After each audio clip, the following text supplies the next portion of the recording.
राधे राधे जी। आज मैं आपको श्री भक्तमाल में से श्री हनुमान जी का चरित्र सुनाती हूँ। भगवान शंकर के अंश से वायु द्वारा कपिराज केसरी की पत्नी अंजना में हनुमान जी का प्रादुर्भाव हुआ। इस प्रकार मर्यादा पुरुषोत्तम श्री राम की सेवा शंकर जी अपने रूप से तो कर नहीं सकते थे, अतएव उन्होंने 11वें रुद्र रूप को इस प्रकार वानर रूप में अवतरित किया कि जन्म के कुछ दिन पश्चात महावीर हनुमान जी उगते हुए सूर्य को कोई लाल लाल फल समझा और निगलने आकाश की ओर दौड़ पड़े। उस दिन सूर्य ग्रहण का समय था। राहु ने देखा कि कोई दूसरा ही सूर्य को पकड़ने आ रहा है, तब वह उस आने वाले को पकड़ने चला, किंतु जब वायुपुत्र उसकी ओर बढ़े तो वह डरकर भाग गया। राहु ने इससे इंद्र की पुकार की। ऐरावत पर चढ़कर इंद्र को आते देख पवन कुमार ऐरावत को कोई बड़ा सफल समझा और उसी को पकड़ने लपके। घबराकर देवराज ने वज्र से प्रहार किया। वज्र से इनकी टोड़ी टेढ़ी हो गई। इन पर चोट इसी से ये हनुमान कहने लगे। वज्र लगने पर ये मूर्छित होकर गिर पड़े। पुत्र को मूर्छित देखकर वायुदेव बड़े कुपित हुए। उन्होंने अपनी गति बंद कर ली। श्वास रुकने से देवता भी व्याकुल हो गए। अंत में उन्होंने हनुमान को लोकपालों होने, अमर होने तथा अग्नि जलवायु आदि से अभय होने का वरदान देकर वायुदेव को संतुष्ट किया। जाति स्वभाव से चंचल हनुमान ऋषियों के आश्रम में वृक्षों को सहज चपलतावश तोड़ देते थे, आश्रम की वस्तुओं को अस्त व्यस्त कर देते थे। ऋषियों ने इन्हें शाप दिया, तुम अपना बल भूल रहोगे। जब कोई तुम्हें स्मरण दिलाएगा तभी तुम्हें अपने बल का भान होगा। तब से सामान्य वानर की भांति रहने लगे। माता के आदेश से सूर्य नारायण समीप जाकर वेद समस्त शास्त्रों एवं कलाओं उन्होंने अध्ययन किया। इसके पश्चात किष्किंधा आकर सुग्रीव के साथ रहने लगे। सुग्रीव इन्हें अपना निजी सचिव बना लिया।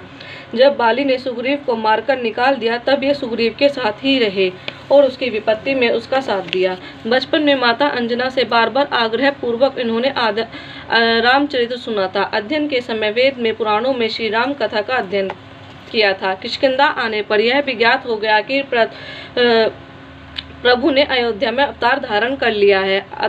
अब वे बड़ी उत्कंठा से स्वामी दर्शन की प्रतीक्षा करने लगे। श्रीमद् भागवत में कहा गया है, जो निरंतर भगवान कृपा की आतुर प्रतीक्षा करते हुए अपने प्राप्त सुख दुख को संतोष पूर्वक भोगता रहकर हृदय वाणी तथा शरीर भगवान को प्रणाम करता रहता है। हृदय से भगवान का चिंतन, वाणी से भगवान के नाम गुण का गान कीर्तन, शरीर से भगवान पूजन करता है, वह मुक्ति पद का अधिकारी हो जाता है। श्री हनुमान जी तो जन्म से ही माया के बंधों से मुक्त थे। वे तो हरनिश अपने स्वामी श्री राम के चिंता में लगे रहते थे। अंत में श्री राम अपने छोटे भाई लक्ष्मण के साथ रावण द्वारा सीता जी को चुरा लिए जाने पर ढूंढते हुए वहां पहुंचे। सुग्रीव को शंका हुई कि कोई राजकुमार बाली मुझे मारने को न भेजे, अतः परिचय जानने के लिए उन्होंने हनुमान जी को भेजा। हनुमान जी ने उनका परिचय पूछकर जब वे अपने स्वामी को पहचाना तो उनके चरणों में गिर पड़े। श्री राम ने उन्हें उठाकर अपने हृदय से लगा लिया। तभी से हनुमान जी को अवधेश कुमार के चरणों के समीप ही रहे। हनुमान जी की प्रार्थना से भगवान सुग्रीव मित्रता की और बाली को मारकर सुग्रीव को किष्किंधा का राज्य दिया। राज्य भोग में सुग्रीव को देख हनुमान जी ने ही उन्हें सीता अन्वेषण के लिए समाधान किया। सब वे पवन कुमार के वानरों को एकत्रित कर लिया। श्री राम जी उन्हीं की मुद्रिका दी। 100 योजन समुद्र लांघकर प्रसन्न आने पर जब जामवंत जी हनुमान जी उनके बल का स्मरण दिलाकर कहा कि आपका तो अवतार ही राम कार्य संपन्न करने के लिए हुआ है, तब आपकी शक्ति का बोध कर केसरी किशोर उठ खड़े हुए। उनके बल और बुद्धि का ज्ञान प्राप्त करने के लिए देवताओं द्वारा भेजी गई नागमाता सुरसा को संतुष्ट करके समुद्र में ही छिपा। राक्षसी सिंघा को मारकर हनुमान जी लंका पहुंचे। द्वार रक्षिका लंकनी को उसके घुसे सीधे करके एक घुसे में सीधा करके छोटा रूप धारण कर लंका में रात्रि में प्रवेश किया। विभीषण से पता करके अशोक वाटिका में जानकी जी के दर्शन किए। उनके आश्वासन देकर अशोक वन को उजाड़ डाला। रावण के भेजे राक्षसों तथा रावण पुत्र अक्षय कुमार को मार दिया।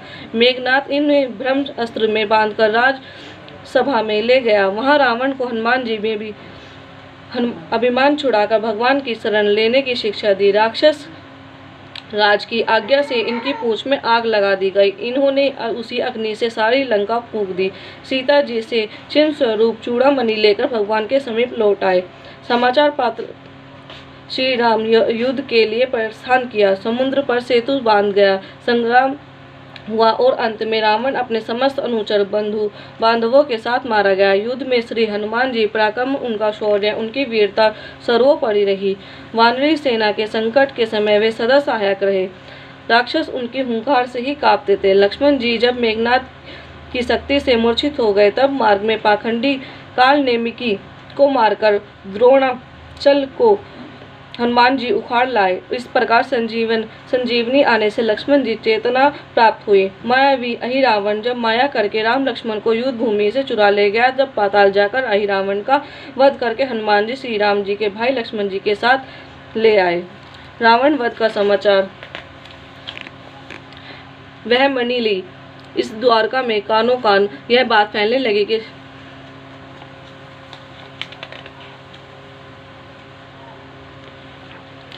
श्री जानकी को सुनने का सौभाग्य और श्री राम लौट रहे हैं। यह आनंददायक समाचार भरत जी को देने का गौरव भी प्रभु ने अपने स्वयं प्रिय सेवक हनुमान जी को ही दिया। हनुमान जी विद्या, बुद्धि, ज्ञान तथा पराक्रमी मूर्ति हैं, किंतु इनका इतना सब होने पर अभिमान उन्हें छू तक भी नहीं सका। जब वे लंका जलाकर अकेले ही रावण मान मर्यादन करके प्रभु के पास लौटे, तो प्रभु ने पूछा कि त्रिभुवन विजयी रावण की लंका तुम कैसे जला सके। हनुमान जी ने अजन्म नैष्ठिक ब्रह्मचारी हैं, व्याकरण के महान पंडित है, वेदक हैं, ज्ञान शिरोमणि हैं, बड़े विचारशील, तीक्ष्ण बुद्धि और अतुल कर्मी हैं। श्री हनुमान जी बहुत निपुण संगीतक है और गायक भी हैं। एक बार देव ऋषि दानवों एक महान सम्मेलन जलाशय के तट पर भगवान शंकर तथा देव ऋषि नारद जी आदि गा रहे थे। अनाय देव ऋषि दानव भी योग दे रहे थे। इतने में हनुमान जी मधुर स्वर से ऐसा सुंदर गान आरंभ किया कि जिसे सुनकर उन सबके मुख मलिन हो गए, जो बड़े उत्साह से गा बजा रहे थे, और वे सभी अपना अपना गान छोड़कर मोहित हो गए और चुप होकर सुनने लगे। उस समय केवल जब तक पृथ्वी पर श्री राम की कथा रहेगी, तब तक पृथ्वी पर रहने का वरदान उन्होंने स्वयं प्रभु से मांग लिया। श्री राम जी के अश्वमेध यज्ञ रक्षा करते हुए जब अनेक महासंग्राम हुए, तब उनमें श्री हनुमान जी का पराक्रम ही सर्वत्र विजय हुआ। महाभारत में भी केसरी कुमार चरित्र है। वे अर्जुन के रथ की ध्वजा पर बैठे रहते हैं। उनके बैठे रहने से अर्जुन के रथ को कोई पीछे नहीं हटा सकता था। कई अवसरों पर उन्होंने अर्जुन की रक्षा भी की। एक बार भीम अर्जुन और गरुड़ जी को आपने अपने अभिमान से भी बचाया था। कहते हैं कि हनुमान जी ने अपने वज्र से पर्वत की शिलाओं पर एक रामचरित काव्य लिखा था। उसे देखकर महर्षि वाल्मीकि को दुख हुआ कि यदि काव्य लोक में प्रचलित हुआ तो मेरा आदि काव्य का समाधान न होगा। ऋषियों को संतुष्ट करने के लिए हनुमान जी वह शिलाएं समुद्र में डाल दी। सच्चे भक्त में यश मान बढ़ गई, इच्छा लोस भी नहीं होती है। वह तो अपने प्रभु का पावन यश में ही लोक गाता है।